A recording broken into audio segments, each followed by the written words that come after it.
This video is about setting the work offsets using manual guide I. That's the other side of your control. You might be setting them on the normal Fanuc side of the control, but if you've got guide I, this is certainly worth having a look at. You might prefer this method. I don't know what I think really, I don't know which one I think is best, but if you know both methods, then at least you can make an informed choice. Now it's important to note that if you set the work offset in guide I, it's no different to setting it on the other side of the control. So if you go on this in the offset page there, that shows you your work offset. So you got your G54 through to 59, but then when you go on this side and you're in guide I, you have to use this button to get to them, but they are the same figures. It's not different, or nothing changes from one side to the other. So if you set it this side, it's still on the other side, or if you alter it, it's still there. So there's nothing to worry about there. So when we look at this, as opposed to being in boxes, now we've got a list, and we've got our external one. It's important to remember this external offset changes everything. So any figures that are in this one here, EXT, will move everything. So it will move every work offset by that amount. And some people use that for running the program above the job. So they might put 100 mil in there and then run the program in sort of fresh air above the job. Don't do it myself, and it's important that there's no figure in there, because if you accidentally put an X figure in there or something, you would effectively shift everything. It's even more important on a lathe because you can really screw things up if you like change the diameter, bugger everything. Hang on a minute, I've left the tea bag in my tea. Never mind, it just weren't strong enough. I don't know what you think, but tea bags are never the same. You put one in, sometimes it's strong, sometimes it's weak. Now, anyway, don't worry about my tea problems. So we're going to set this offset, and what we do is on the other side of the screen we would normally put a figure and then press measure. So on this side, when we press measure, it comes up with this box. And what it's going to do for me, this is going to measure my X. So if I was sat at X10, in other words, if I had like a 20 mil end mill or something, and I touched the edge of the job and said, I know I'm 10 mil away, but I want the edge of my job to be 0, I would actually write 10 in there. Normally it's going to be 0, because what most people do is position it at that datum point and then tell the machine where it is. But you'll see what happens if I put a figure in there. If I put 6 point and then I say input, this is the input on this side of the screen, not that input, this input. So I press input. See how it's changed that? That's the result. If I put 0 input, the result is going to be the current position in X. In other words, it's just your machine position. So it's going to record that. And then when I press input, that will write it into my datum. So let's look at the Y now, and so you go over the axis that you want to record and you say measure Y0 input.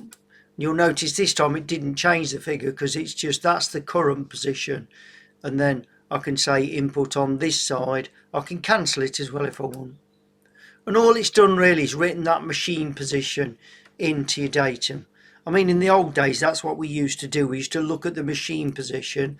The machine position, just in case you've forgotten, is your distance you are away from 0 return. On most machines, this is a minus figure, but it's not always the case. Sometimes it's positive. And the same with Z. Now, what we've got to be careful of with Z is that there's no work offset active. In other words, no tool length active, and it is possible that the tool length could be active, in which case it won't record the current Z position. Now what you'd have to do there is you'd have to run a G49 in MDI, which would cancel any tool length offset. It's not normally necessary, but there are machines where it is. So if you start getting weird figures in that Z, it's probably that's why it is. And you need to issue a G49. Now if I just go here now and say measure, this is my Z now, it's come up with 103.5, which is my current Z position. But again, I might not necessarily be at Z0. This is the spindle nose touching the top of your job as your datum. Now, if you'd got a tool in there, excuse me, and you knew the length of that tool, you could write that in here. Like, say your tool was 124.6 long, and you input that, this input, not that one. That's actually counted for that tool and worked out the Z based on that tooling. So in other words, if you were that far, we're now sat at 103.5, but I'm saying my datum is actually 124.6 away from where I am. So it's added that on and give that final result. So you can do it by touching on with something of a known length. You know, maybe it's a test bar or some kind of probe that you've got, or one of these 3D tasters.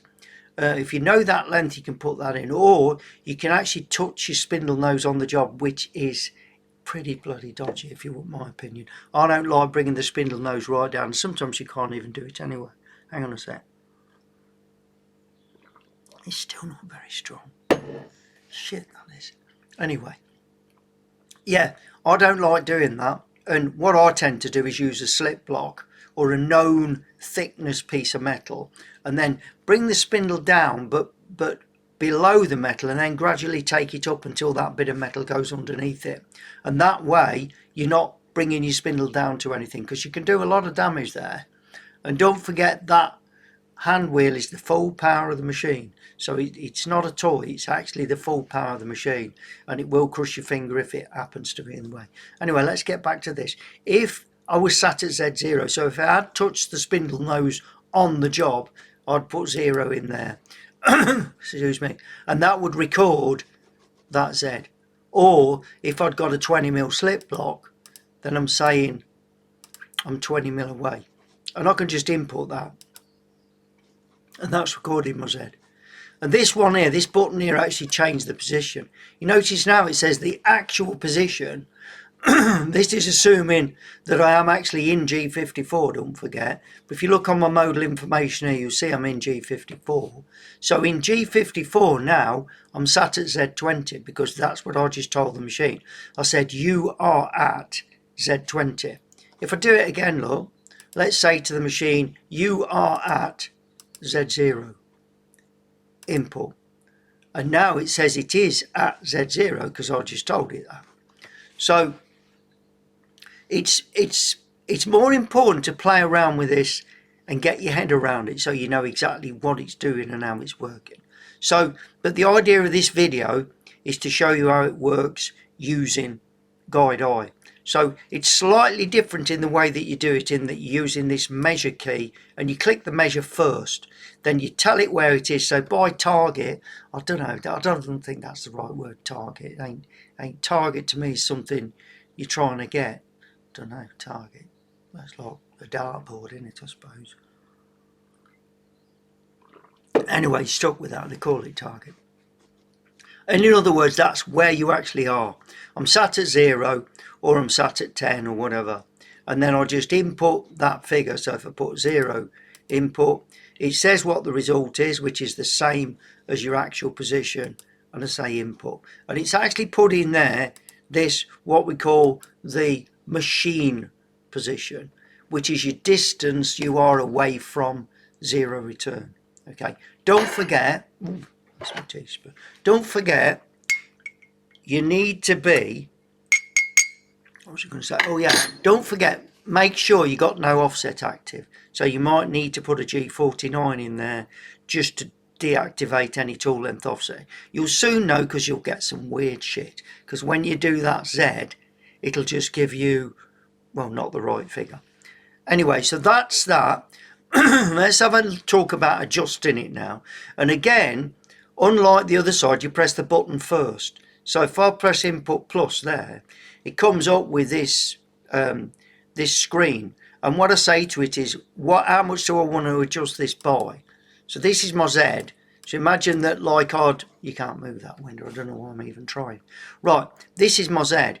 Imagine that I wanted to move my work offset by a mil. I just put in there -1 point.